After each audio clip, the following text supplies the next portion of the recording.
Hi hello ನಮಸ್ಕಾರ ಸ್ನೇಹಿತರೆ, ರನ್ನ ಟಿವಿಗೆ ನಿಮ್ಮೆಲ್ಲರಿಗೆ ಸ್ವಾಗತ. ಕನ್ನಡ ಕಿರುತೆರೆಯ ನಂಬರ್ 1 ಧಾರಾವಾಹಿಯಾಗಿರುವ ಕರ್ಣ ಧಾರಾವಾಹಿಯಲ್ಲಿ ಇದೀಗ ಪ್ರಮುಖ ಪಾತ್ರವು ಬದಲಾವಣೆಯನ್ನು ಕಂಡಿದೆ. ಇದರ ಬಗ್ಗೆ ಹಿಂದಿನ ವಿಡಿಯೋದಲ್ಲಿ ತೆಗೆದುಕೊಂಡು ಬರೋಣ. ಮೊದಲ ಬಾರಿಗೆ ನಮ್ಮ ವಿಡಿಯೋ ನೋಡ್ತಿದ್ದರೆ ಉಚಿತವಾಗಿ ಸಬ್ಸ್ಕ್ರೈಬ್ ಮಾಡ್ಕೊಳ್ಳಿ, ಪಕ್ಕದಲ್ಲಿರೋ ಬೆಲ್ಲೈಕನ್ ಮೇಲೆ ಪ್ರೆಸ್ ಮಾಡಿ. ನೀವು ಸಹಿತ ಕರ್ಣ ಧಾರಾವಾಹಿಯನ್ನು ಇಷ್ಟಪಡುವುದಾದರೆ ಈ ವಿಡಿಯೋಕ್ಕೆ ತಪ್ಪದೇ ಬಂದು ಲೈಕ್ ಮಾಡಿ.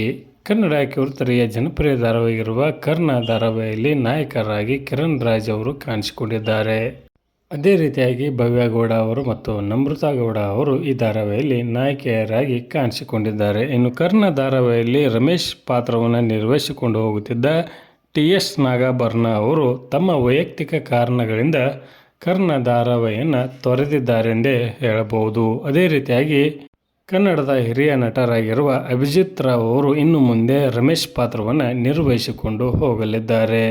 ರಮೇಶ್ ಪಾತ್ರವು ಭಾಳಷ್ಟು ಹೈಲೈಟ್ ಆದಂತಹ ಪಾತ್ರವಾಗಿದೆ. ಅದನ್ನು TS ನಾಗಾಭರಣ ಅವರು ಭಾಳಷ್ಟು ಅಚ್ಚುಕಟ್ಟಾಗಿ ನಿರ್ವಹಿಸಿಕೊಂಡು ಹೋಗಿ ಅನೇಕ ಪ್ರೇಕ್ಷಕರಿಗೆ ಆ ಪಾತ್ರವು ಇಷ್ಟವಾಯಿತೆಂದೇ ಹೇಳಬಹುದು. ಈ ಪಾತ್ರದ ಬದಲಾವಣೆಯ ಬಗ್ಗೆ ನಿಮ್ಮ ಅನಿಸಿಕೆ ಅಭಿಪ್ರಾಯವನ್ನು ತಪ್ಪದೇ ಕಮೆಂಟ್ ಬಾಕ್ಸಲ್ಲಿ ತಿಳಿಸಿ. ಧನ್ಯವಾದಗಳು, ನಮಸ್ಕಾರ.